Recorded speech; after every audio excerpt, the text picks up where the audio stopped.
It's getting kind of annoying that the sites are not lining up their slates. Yeah. Like even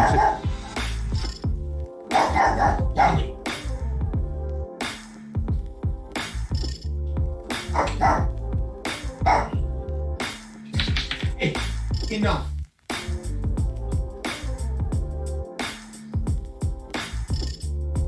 Dogs, man. I see they have you well trained. Dogs.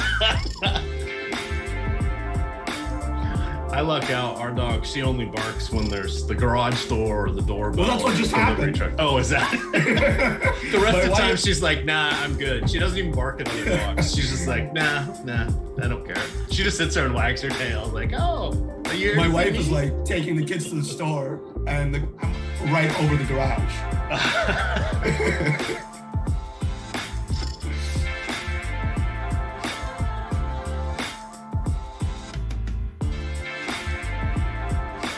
Yeah, Gene B. Kim racking up the money again. Dude's on fire. Yeah, his 1,000 into 50, no problem. Hey, good publicity. We can't complain. Yeah, he's a super sharp guy.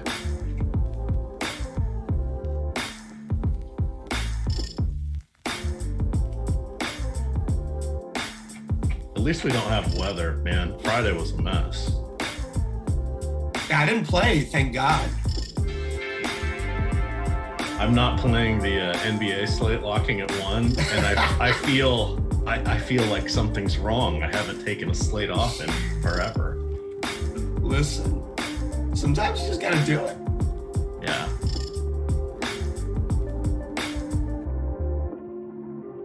I had a nice night in hockey and basketball last night, but baseball, man, I had so much Shoemaker and Twins and Angels, and then by the time, until I got all those guys out, but there was no offense in the other 2 games.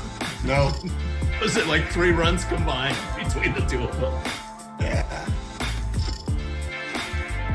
I saw your screenshot. I thought you did well. Oh, was that in a different sport? Oh, that was a turbo slate.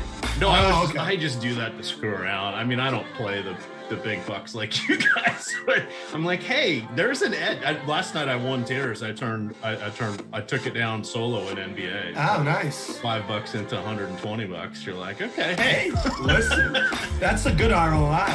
Oh, absolutely. I'm like, the goal is always to make $1,000 a month, right? Sometimes you do, sometimes you don't. And my goal is to have 10,000 at the end of the year in the whole bankroll. That, you just kind of ease your way into it. And by the time you look up, it's like, oh, I'm up like $7,000. Wow, that was pretty cool.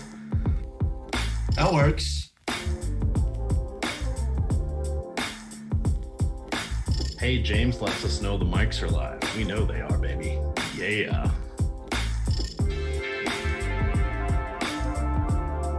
Boy, I hope Greg's on too, man. Oh, he's not. It's EMac. It's Max. Can we give a call to the bullpen real quick here?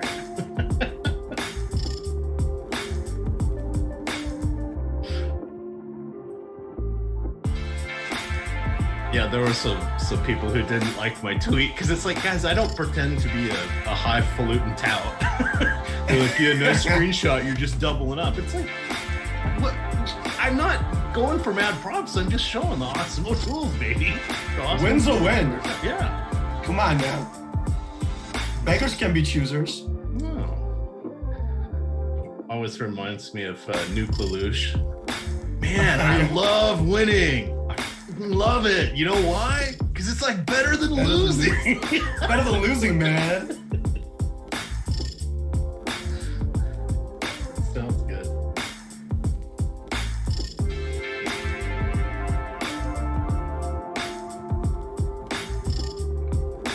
I guess I should have finished making my stacks instead of screwing around.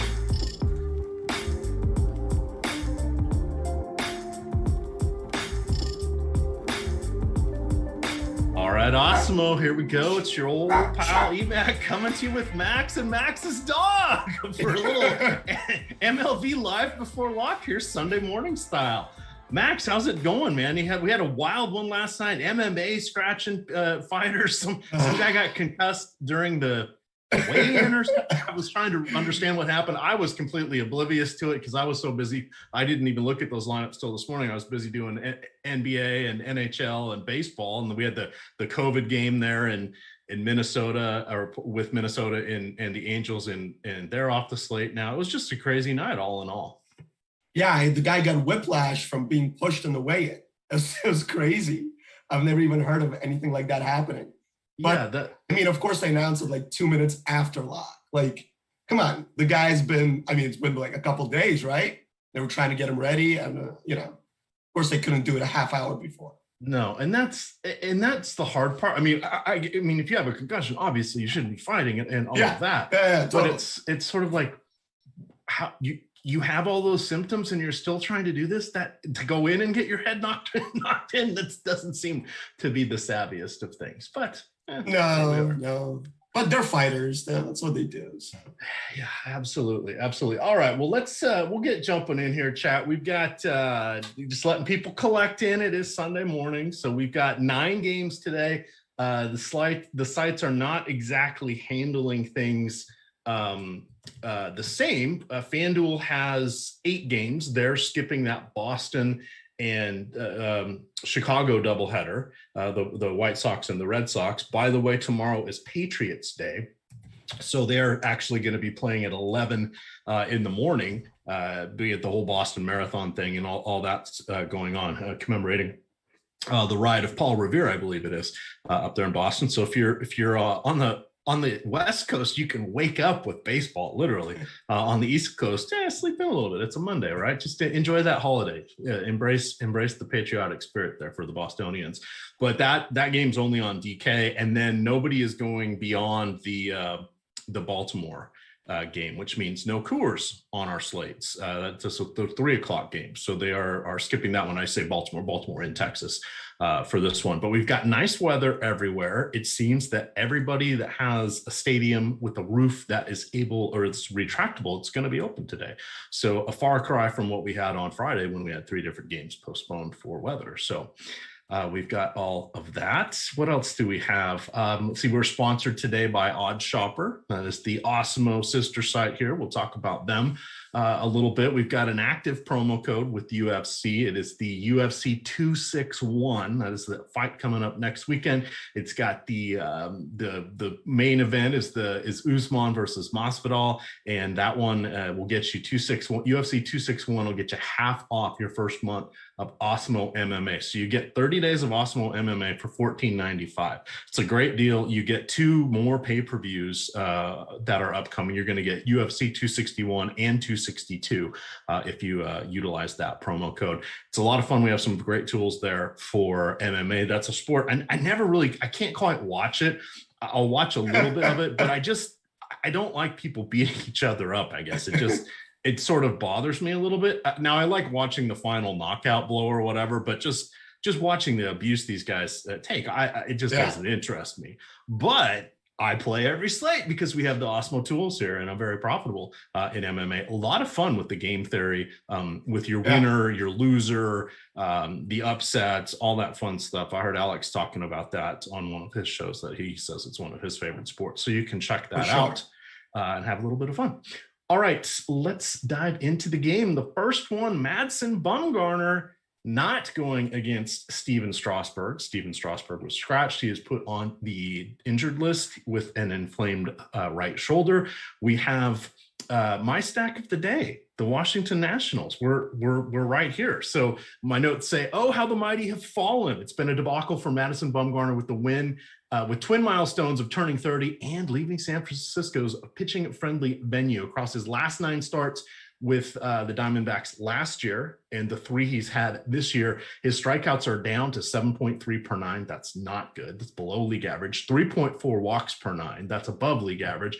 And then the home runs, 2.6 per 9. Doesn't matter if you're a righty. Doesn't matter if you're a lefty. You're cranking them on him. So let's see. His last righty-righty matchups, 420 WOBA, 320 ISO, with only a 15% strikeout rate. Lefties, hello, Juan Soto, we're looking at you. 350 WOBA, 255 ISO. Done and done. Load up on these guys. Cole Calhoun was scratched on the other side. So I hate Bumgarner. I love the Nationals. Who the hell is this Nationals pitcher, Max? Some dude named Paulo Espino, but he's 4K. I mean, he's not going to go long, but if you need salary relief, like I could see worse spots. I don't think anybody should really play him outside of the really, really like deep GPPs with 150 teams. I don't mind a little bit of Espino. He did go 4 innings in his first outing, only 1 inning last time, but I don't think he's pitched in like 10 days. So he should be fully, I don't know, probably throw 60 pitches, whatever. Okay. Yeah, I mean, the Nats look great, right? 5.2 implied total. Mad Bum is dusty. But their lineup kind of gets bad quick. You know, like once you get past Castro, I don't know, like Josh Harrison at 4.1K, does that excite you in any way? It didn't move when you said that. So no, it did not. Yeah, so I mean, Kyle Schwarber's okay in the he's got some power. Yeah. We got switch hit and Josh Bell. You know who does Jan Gomes?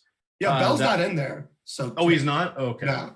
So it's Zimmerman. Castro's batting clean. Yeah, Castro. Castro is nice at 4.3K. Yeah. Zimmerman's nice at 4.1K. He's hitting a little bit better this year. I think maybe he's finally back to being fully healthy. Soto 6K, Trey Turner 5.7K. It's hard to fit these guys in with the 2 10K options, right? Like Cole and Bieber is going to be the chalky build. So I think like Soto and Turner will be a little bit under-owned, especially Soto, because people still think lefty-lefty's bad, even though it's not that bad against Bumgarner. Yeah, I mean, I like the Nats stack. We have them projected as our highest probability of being the top stack. They're only projected to be 12% owned. So you're getting a little bit of negative leverage, but not that bad, right? Not that bad that you should shy away from them. Yeah, I think that's pretty much it on the Nats side. You got anything else, EMac? Just the call out that in his last 72 at-bats against lefties, Soto has a 415 ISO. Turner in his last 79 righty-lefty matchups has a 386 ISO. Yeah, they're good at baseball. So yeah, those guys are phenomenal. Starlin Castro has above a 500 slugging percentage in the last 3 seasons. So you don't want to miss against lefties. You don't want to miss out on him, but they're going to be a main focus of mine. We were going to have a ton of aces today, so we just wanted to spend a little bit of time on this offense for us. The next one I want to go to is let's talk about the aces here. So we've got some fun here with the Awesemo OddsShopper tools here. So I'm looking at the strikeout prop. So let me call this back up here. I'm going to drop that link into chat as well. But this one's kind of interesting. So we have the OddsShopper. So it's a free site. It's an Awesemo sister site here, and it does all the player props. It does game totals, anything sports betting related. But the nice thing is it puts up the information for a bunch of different sports wagering sites, and then you shop the odds. So what that means is you can find the best deal that is out there. So here is an interesting one. So this one moved around a fair amount already. So strikeouts for Garrett Cole. At one point this morning, it was a 9.5 on one site. We don't like to say the site names because the YouTube algorithm does not like us to say those site names. But on the Fanduel site, it was a 9.5. And the interesting thing was it was juiced on the over for that. Fanduel has now bumped theirs to 10.5. For Garrett Cole, but for the under, now you're paying 146 to win 100. So that's not great.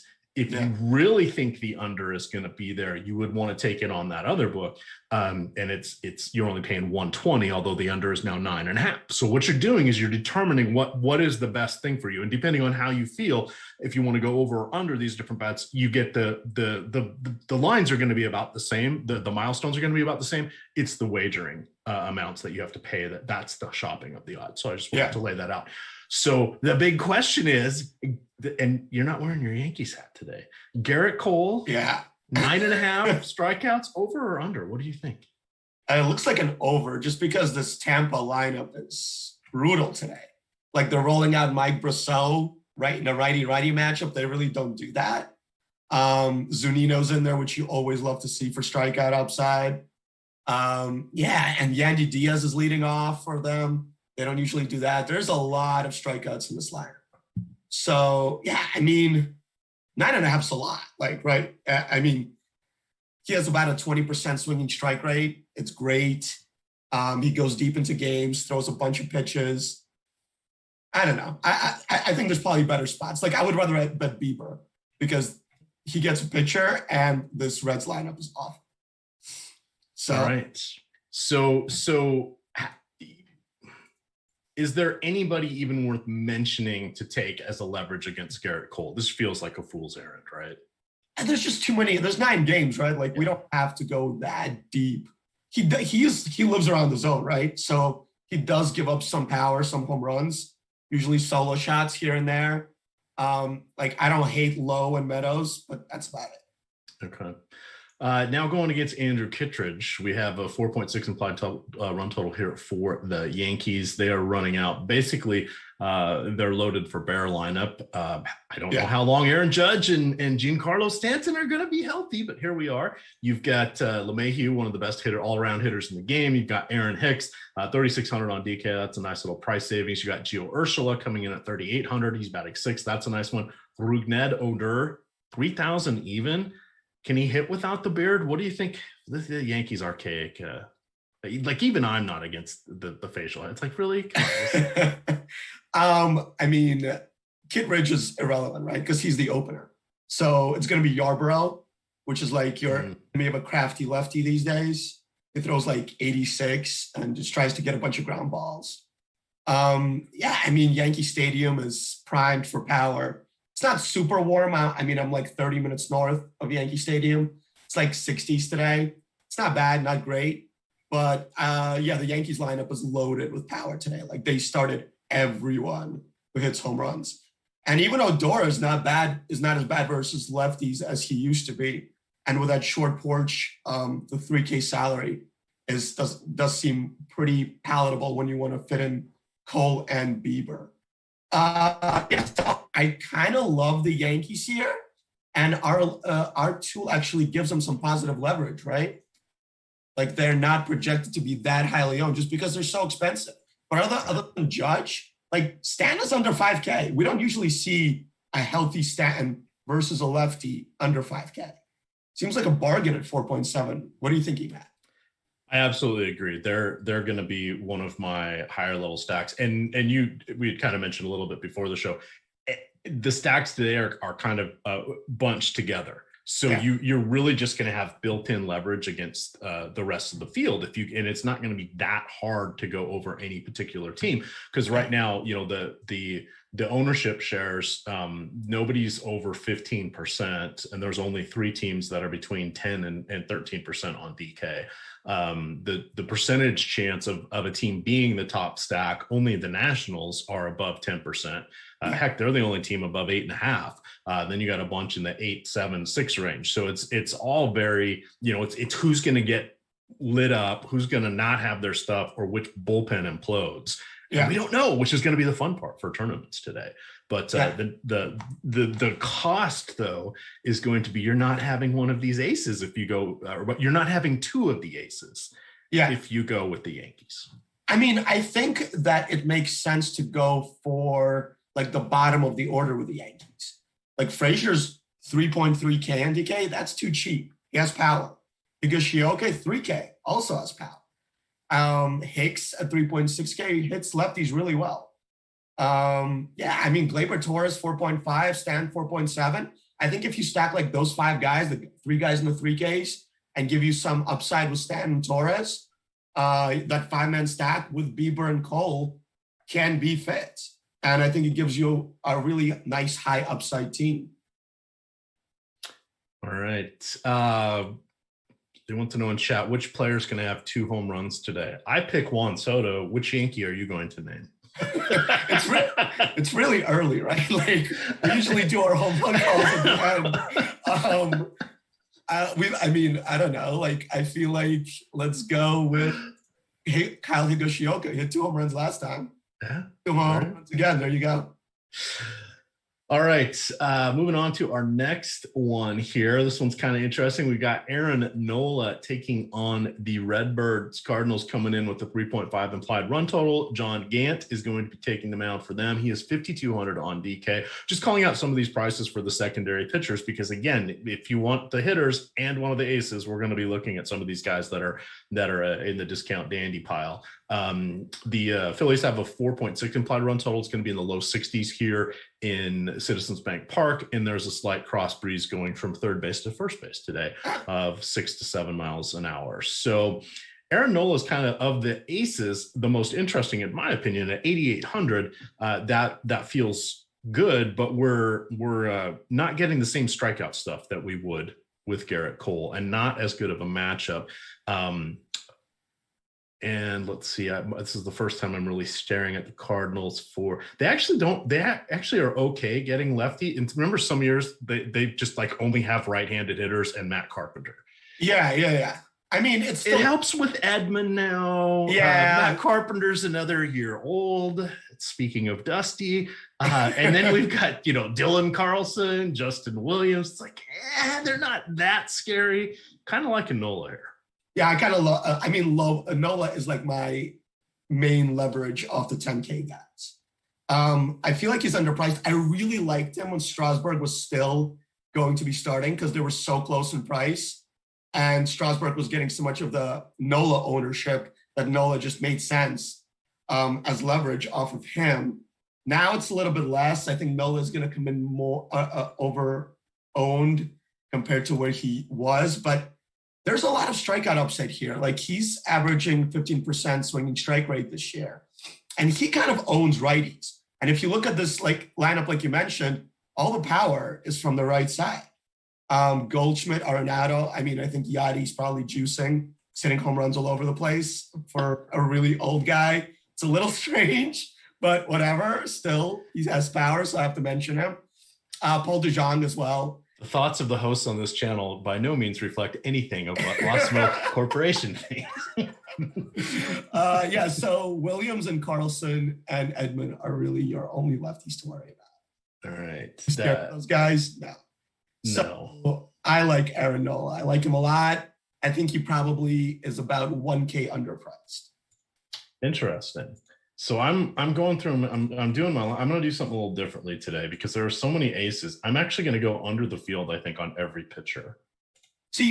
Over the field on these secondary guys, because I want to get some mixing and matching going on here. See, I kind of like picking like 3 or 4 pitchers and just loading them up with all different hitters because all the hitters are projected so close. Mm-hmm.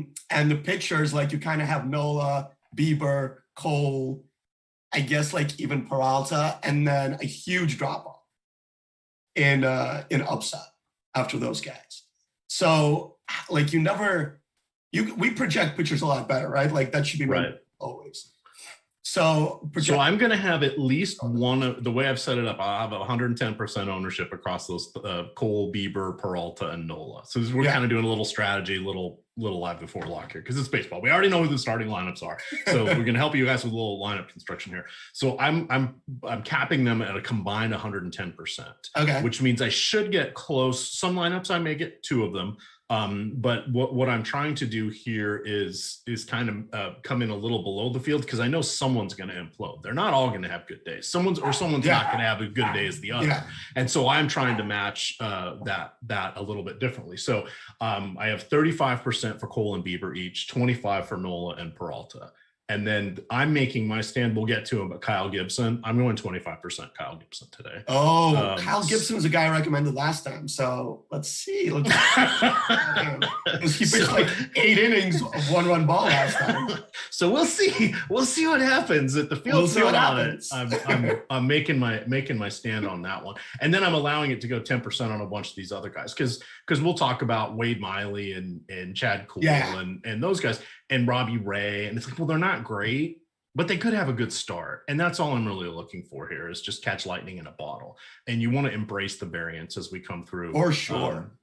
For baseball. I see Gundacker's in the chat. Hey, buddy.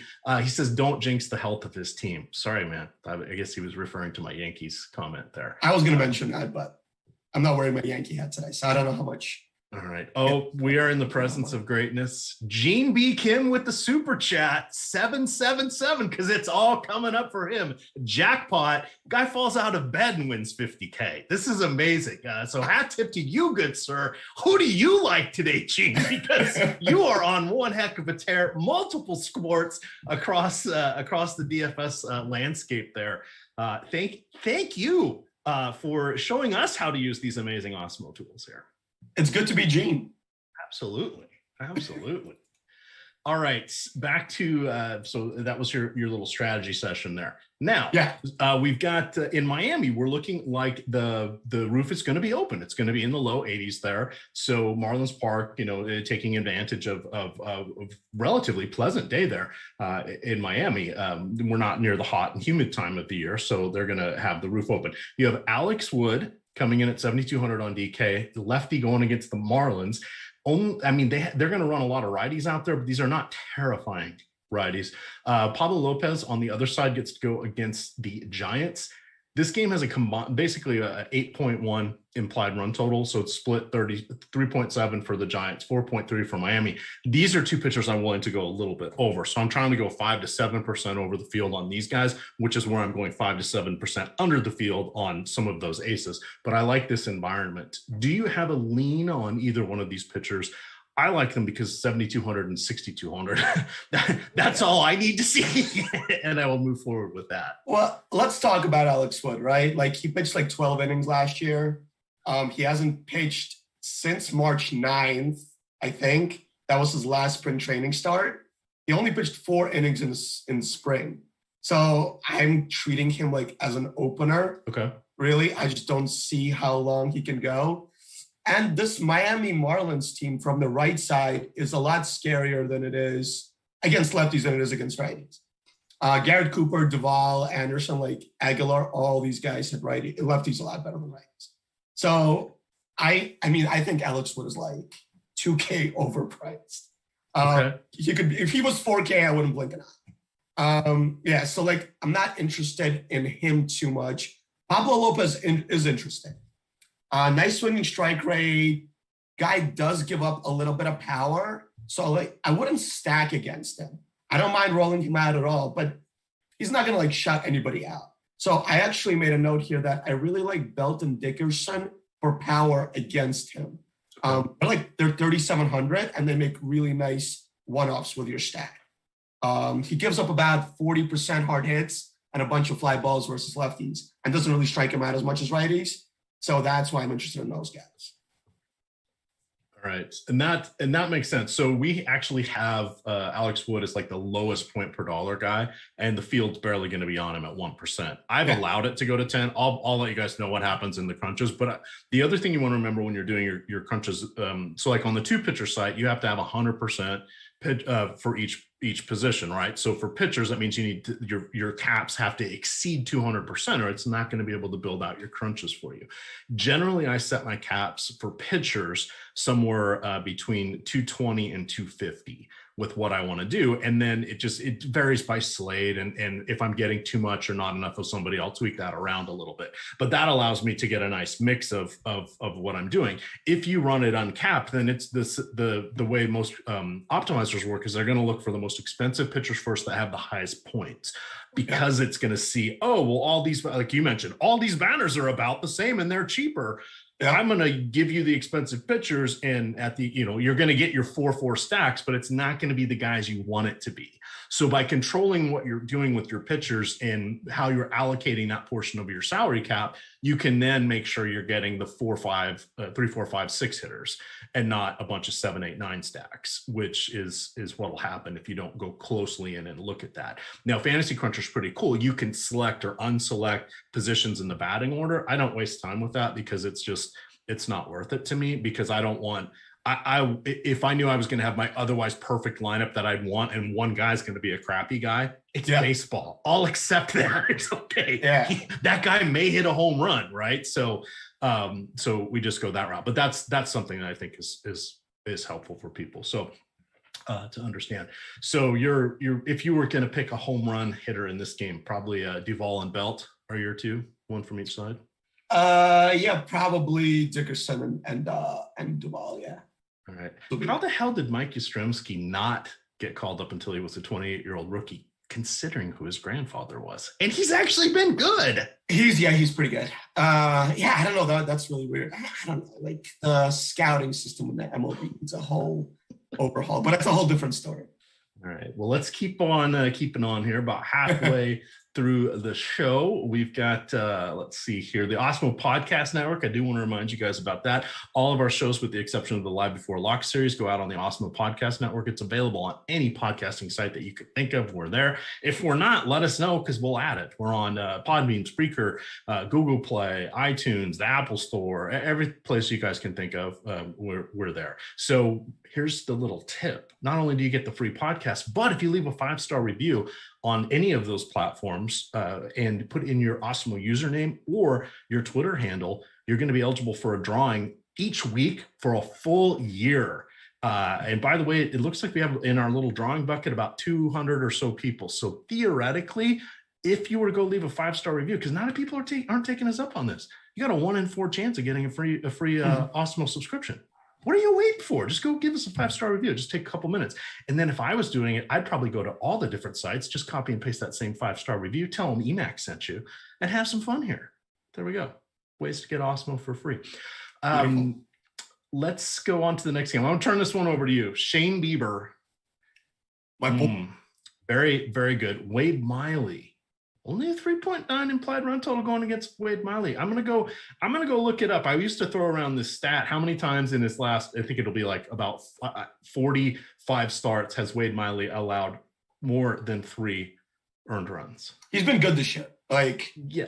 By the way, I think the answer used to be like 3. He doesn't get blown up. No, it seems like it's mostly home runs that happen. Yeah.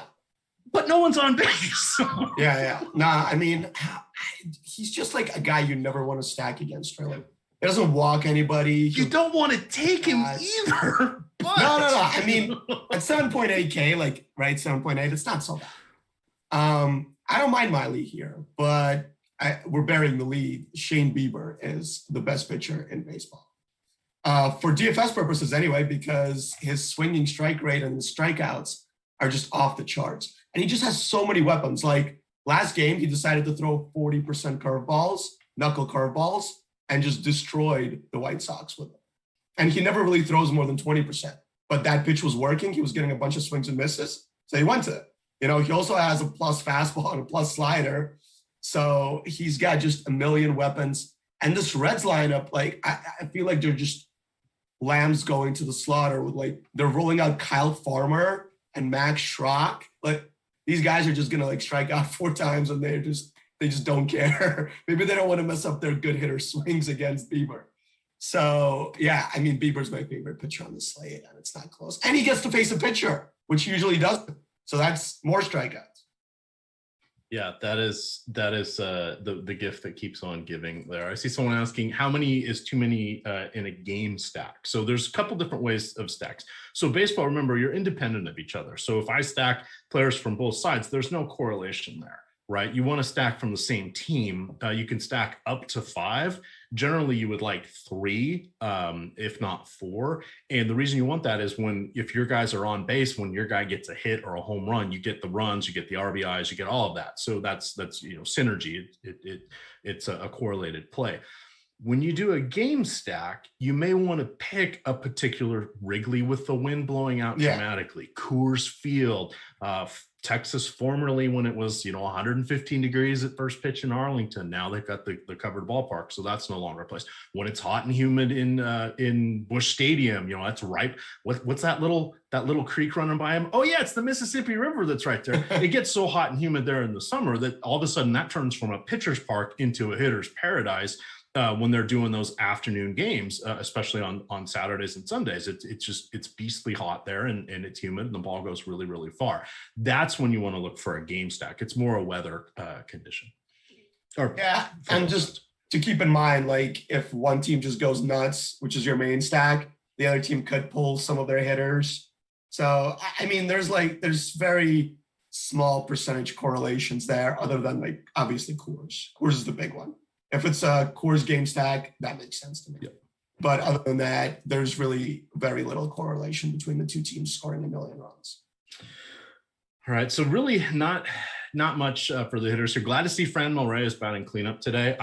He had since coming over from San Diego when he came, and they had the universal DH last year. He had only played 3 games in the field. While he was with Cleveland. So I was trying to look at some projected lineups here, and I'm like, why are you putting in Franmil Reyes? I mean, he's not the Nelson Cruz of the world, where he just doesn't even have a glove anymore. But he was an outfielder, and he was an adequate one. But I'm glad to see that they're going to be playing him every day because he's one of their best hitters. And you can't sit him. I mean, especially against the lefty. If you were twisting my arm to pick a home run here, it's Franmil. Be that guy. And then obligatory shout out for Jordan Luplow, who Chris Baggs always likes to mention. All right, this game is not on the Fanduel slate. It is the Boston Red Sox hosting the Chicago White Sox. This is game 1 of a doubleheader. This is a 7-inning game, right? Yeah. So we don't really have to worry about that impacting our pitchers. It's actually probably good for the pitchers. A benefit for them. And then with our hitters, I don't mind it as much when you're looking at the road team. Now, I'm not really enthralled with Chicago in this particular matchup, but the reminder is they'll get up to the plate 7 times as the road team. If you're a home team in a 9-inning game, if you're leading going into the bottom of the 9th, you're only batting 8 times. So the road team doesn't quite take the hit quite as much. I would not project them a full at-bat less. Probably closer to half an at-bat, but I'd almost go 0.8 at-bats for the taking it away from the home team, just because they conceivably could, only come up to the plate 6 times, right? So that's where it gets just a little bit tricky. So I don't dislike going to players in these shortened double headers because the ownership is just not there. Yeah. Here's the other tip: because it's a point per dollar, your optimizer's not going to put them in either.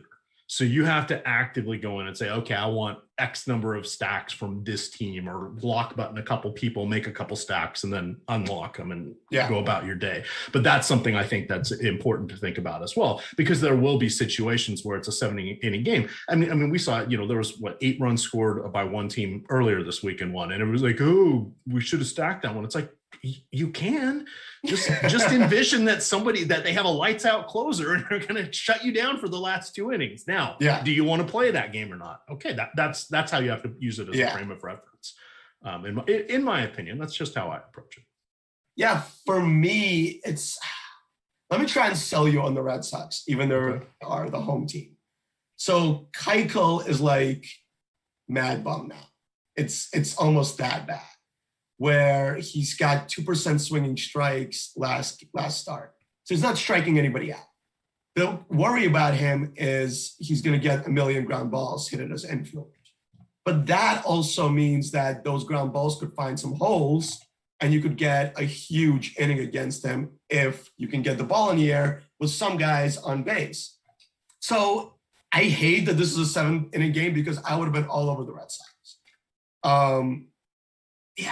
They're just all really good hitters against lefties, and Keuchel is just bad now. I mean, maybe it was just a really bad start for him because he did start on short notice because they were resting Rodon an extra day last time. So maybe it was something, but I felt like this guy's been dusty for a long time and just kind of lives on hard hits going right against at his infielders. So I'm not saying this is like my main stack. I'm just saying don't rule it out just because it's a 7-inning. All right. And I think that's the appropriate level. What is your risk tolerance? Yeah. And are you willing to go there? And I think we can with these offenses. You just, if they get rolling, they just have one less shot at doing it. But if they get rolling, they're going to get rolling, right? It's not like they can't score more than 10 runs because it's a 7-inning game, right? If they pile it up in 1 inning, it's going to be perfectly fine, and everybody's going to be, lamenting that they didn't have them. So we can talk about Houck on the Red Sox. Yeah, what do you think with regards to him? Is he going to put it all together? He's interesting, right? His stuff is really good. A lot of swinging strikes, like a power fastball. He pitched in a doubleheader earlier in the year and then got sent down to the minors and just got recalled for this doubleheader. He's kind of expensive, which is also means that no one's going to be on it.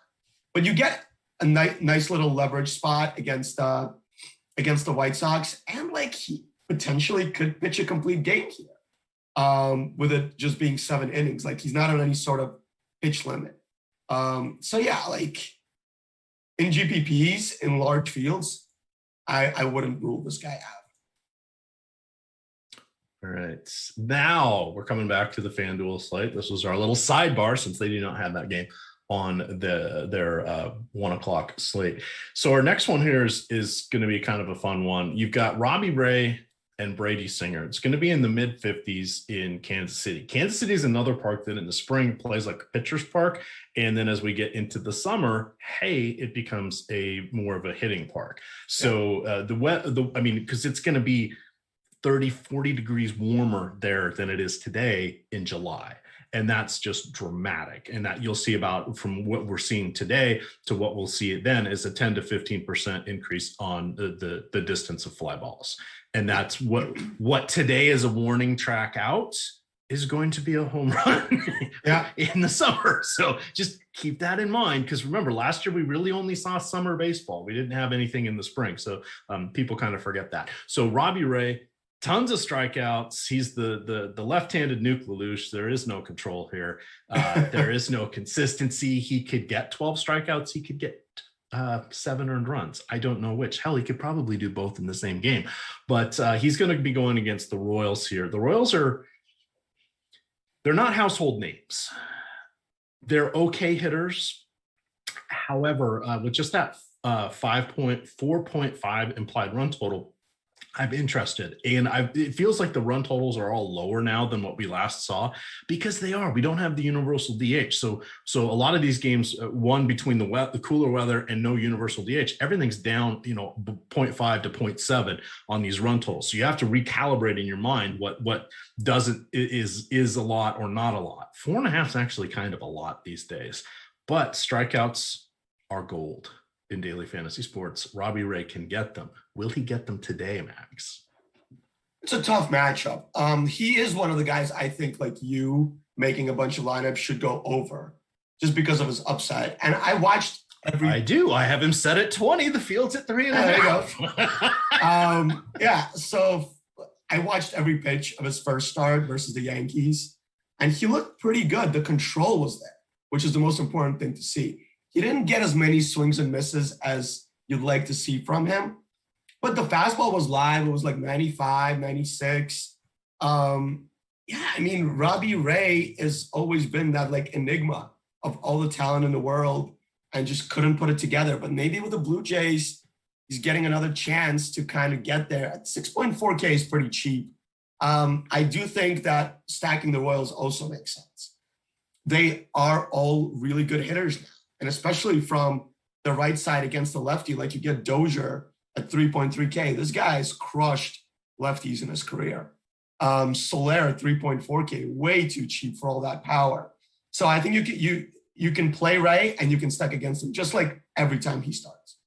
I would probably lean more on stacking the Royals than I would playing Robbie Ray in like 3 max stuff, just because they're cheap with upside and you can get the top pitchers with them. All right. The other side of things here, Brady Singer. Yeah. Brady Singer. Brady Singer. I don't know that I can get there. So I just ran my first 40 lineup crunch. There's 15% Brady Singer. Yeah. I'm a little nervous about that. Yeah, Toronto's like one of my favorite stacks. Yes. Now, Caban Biggio is out, correct? Yes. So their lineup sort of falls off after Randall Grichuk. The top 5. Yeah, Rowdy still has a little bit of power there, but Alejandro Kirk, Joe Panic is still in the league. Good for him, right? Holy cow! I was wondering about him and Matt Duffy the other day. Remember when they were back on the Giants back when? Yeah. Well, there's one of them. Duffy was really good. Yeah, and then you got Jonathan Davis and Josh I don't even know how to say his last name. I apologize. Palacios. So they fall off quickly. Therefore, I'm okay with Brady Singer. I cannot choose the wine in front of me because this is like prisoner's dilemma here. It's just not a lot of swinging strikes for him. Like he throws hard, but it's just a lot of fastballs. And guys all know how to hit fastballs these days. The reason I like the Blue Jay stack is because they're under-owned in our leverage tool. They're projected as one of the highest probability stacks to do well. And they're only projected at 2% ownership. That's criminal. So they have the top leverage score in our tool. So that's why I like the Blue Jays here. Vlad is just crushing the ball this year. Bo Bichette is really good. And Singer gives up power. So if you throw a bunch of fastballs around the zone, like some of them are going to get crushed. It just is what it is. You're right. The stack falls off. But like 9 through 5, I think it's pretty good. And even Kirk has power for a catcher at 3.1K. So there you go. That's my glowing review. All right. I couldn't figure out. So reminder, when lineups update, if you're using Fantasy Cruncher, they've changed things this year. It keeps the players. It doesn't pull them out of the lineup. So you have to go click on this thing called Show Bench. It's a little button choice.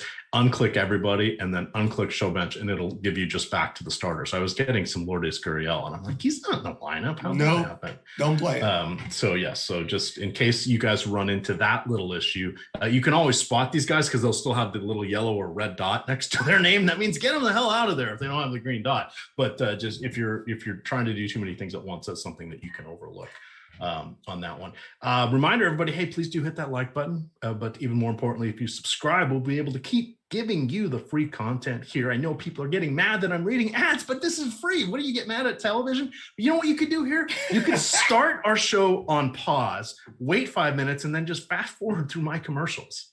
Look at that. It's a win-win for everybody there. But if you do that, we will be forever grateful. Not the fast forwarding part. You can do that if you'd like. But if you subscribe to our YouTube channel, it's very, very helpful to us.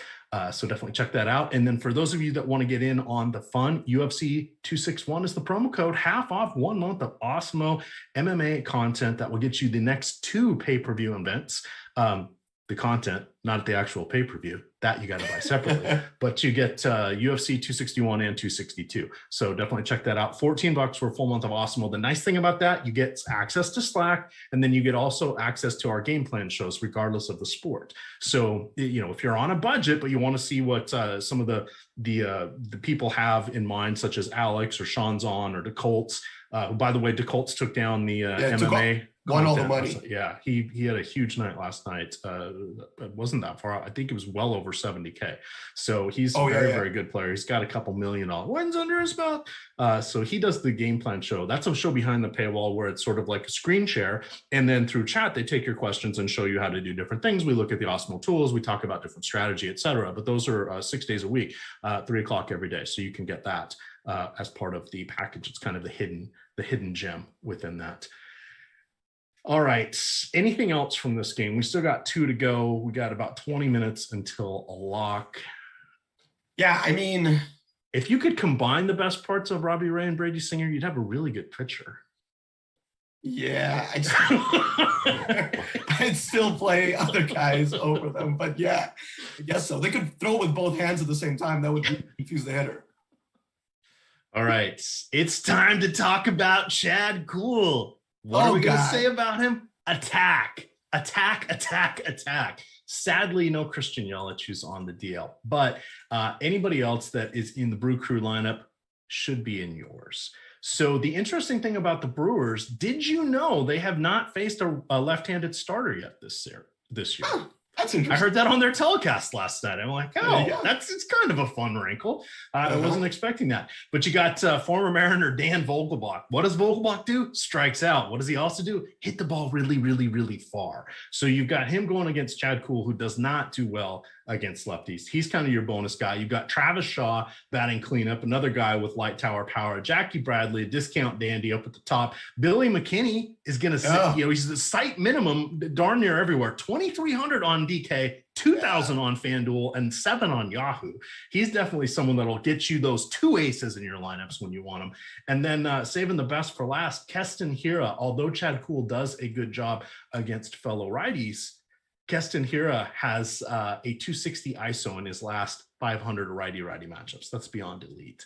So I'm liking the Brew Crew. So you guys were asking for stacks. It's the Nationals, it's the Yankees, and it's the Brew Crew. Those are your main guys with a little Toronto mixed in. Now, you get to talk about Freddie Peralta. Can I talk about Chad Kuhl as well? Sure. Are you going to say good things about him or good things about the hitters?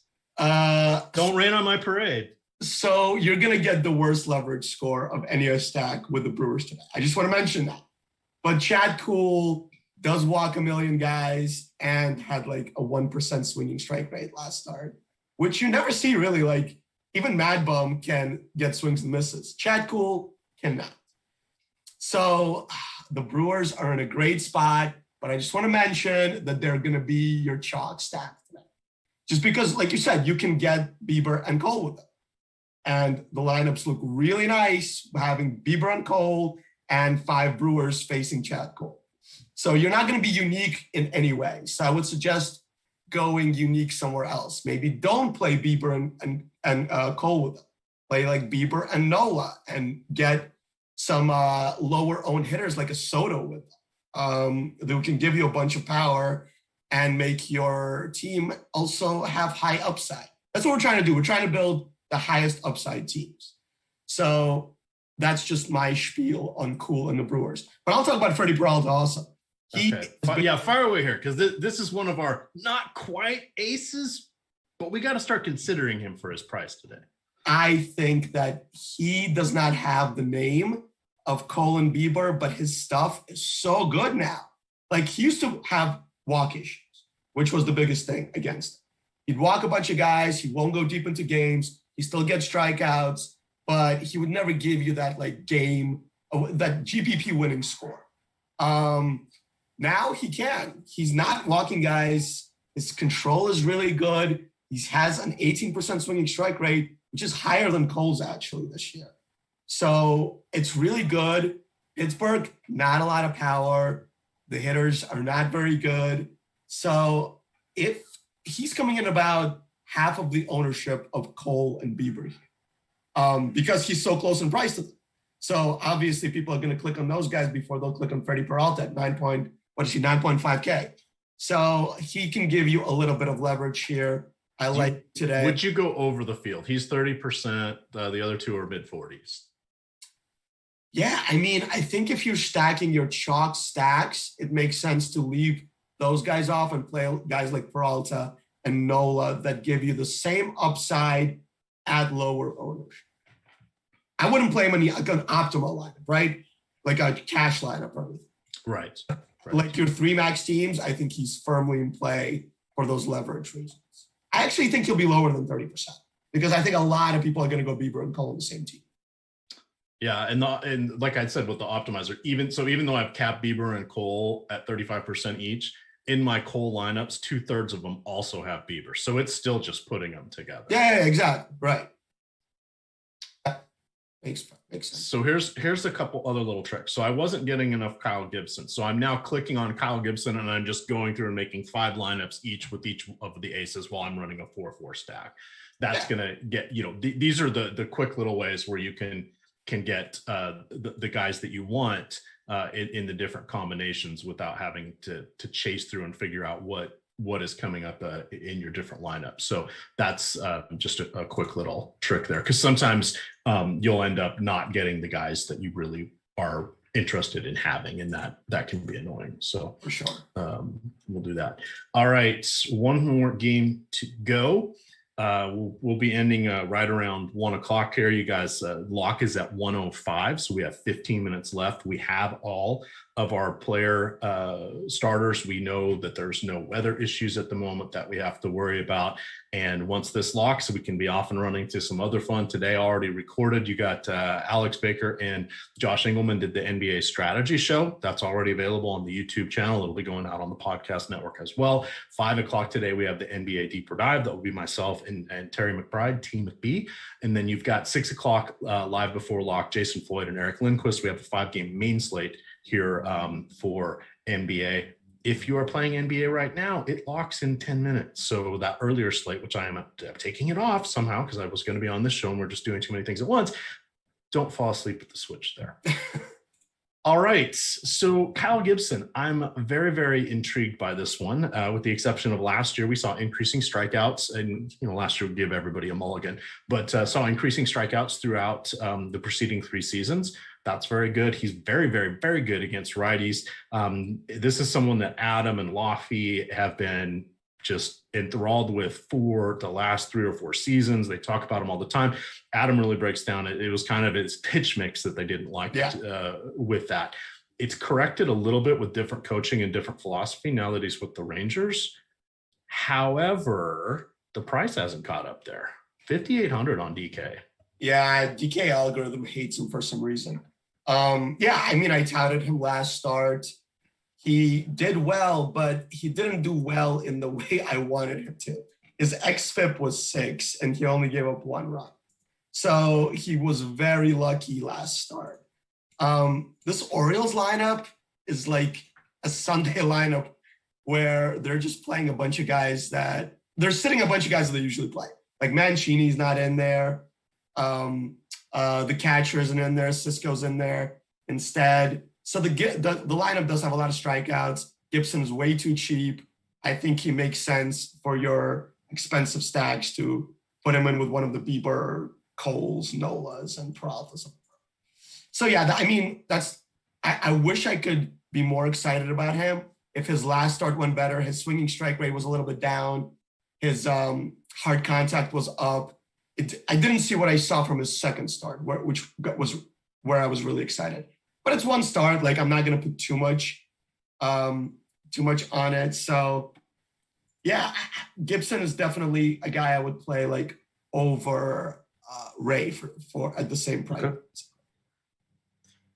The other thing I should have mentioned, the roof is going to be open in Texas today. However, it's only going to be in the mid-60s. So we saw that, we saw that's unseasonably cold there for Texas. But we've also seen that this park 30 starts there last year, but it seems to be more of a pitcher's park than even intended.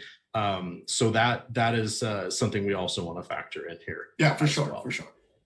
Because that's quite important. Let's talk about John Means for a little bit. How good is his changeup? Yeah, this guy is like is the best pitcher the Orioles have right? But I think you'd be the second best pitcher on the Orioles. Right? I mean, I got to give some props to our boy Ship My Money. This is his team. So, and he's always been high on John Means. So, yeah, I mean, this guy's pretty good. And Texas just has so many strikeouts versus lefties. They just insist on rolling out it's only 2 lefties in the lineup today. Usually they roll out like 3 or 4. But they're actually sitting Gallo today, which is not a good thing for the upside of their team, but definitely not good for Means either because there's some strikeout upside there. That's also interesting because Gallo actually has power to lefty. Yeah, he always plays. Yeah. I just think they're sitting him just because it's a Sunday. Sunday game after night. Yeah, exactly. So yeah, I mean, not as many strikeouts in here, but like $8K for John Means is just a lot of money. Where I can get Nola for $800 more, but I wouldn't rule him out here. I think he's going to be low owned, and the Texas strikes out a lot. So this is definitely a plus spot for Means. I do want to mention that it's also a pretty decent spot to take a one-off versus him because he does give up a bunch of power. So he's a guy that has some strikeout upside with a changeup, but also the fastball isn't very good, so he does give up some home runs. So this is another spot where I like the one-offs with your stacks for the Rangers. Like I wouldn't stack them here, but I would play the one-offs on this team. Like a Solak, even like a Trevino, catcher spot, 3.8K. Eli White has a bunch of power, 3.3K. So cheap power is what we're looking for to go with our stacks. All right. One final thought here. So Eric Johnson in chat says, I thought Chad Kuhl was an ace. We thought he was going to get there with this strikeout stuff, but he just gives up so much power to lefties. In his last season and a half, at 136 plate appearances against lefty, a 230 ISO. That's like making everybody Bryce Harper, basically. So that's kind of where his problem is. The strikeout stuff is sort of above average, 22% to lefties, 19% to righties, not great, but it's the walks that have just been destroying him lately. 18% to lefties, 15% to righties. That's, whip, walks plus hits divided by innings pitched. It's a tried and true metric. It's not shiny and fancy, but what it means is there's a boatload of base runners when he pitches. And when he gives up power to lefties, it's like ducks on the pond. Yeah, I mean, the best thing possibly happened to him was to get traded from the Pirates. Yeah. It's like where the pitchers go to die. It's so crazy. Didn't they have wasn't Mike Maddox their pitching coach for a long time? I thought he was pretty good. Yeah. Maddox's brother. Cole became awesome after he got traded from the track record of people leaving and doing well. It's just like, it's kind of weird. Yeah, so he really needs to pitch his way. Maybe that's what he's doing, pitching his way out of Pittsburgh. We shall see. All right, gamers. Well, that's going to do it here. Scramble to get those lineups in. Thank you, everybody, for coming and tuning in with us on a Sunday. Definitely, do hit that like button, hit that subscribe button. That helps us out a ton over here on YouTube. We got 2 more shows tonight, 2 hours of NBA before starting at 5 o'clock. And then already in the can is the NBA strategy show with Josh Engelman and Alex Baker, Awesemo himself. So you can get that on the Awesemo Podcast Network, or you can get that here on the YouTube channel. But any final thoughts before we get on out of here, Max? I don't know. Do you want to change our home run calls or no? No, Juan Soto, 2. Not 1, 2. All right, I am going to go with Ryan Zimmerman now that really? Okay. Yeah. As a Nationals fan, I like that. There you go. We have our neighbor has a striking resemblance to Ryan Zimmerman. His name's Jim, so I call him. In my mind, I don't ever say this to him. I think of him as Jimmerman. Because when he wears the orange sunglasses and he wears he knows it too, but he plays it up a little bit. But it's like, God, he looks like him. But anyway, that's funny. With that, gamers, we're going to get on out of here. Follow us at Awesemo_COM or Awesemo MLB on Twitter. With that, good luck. Later.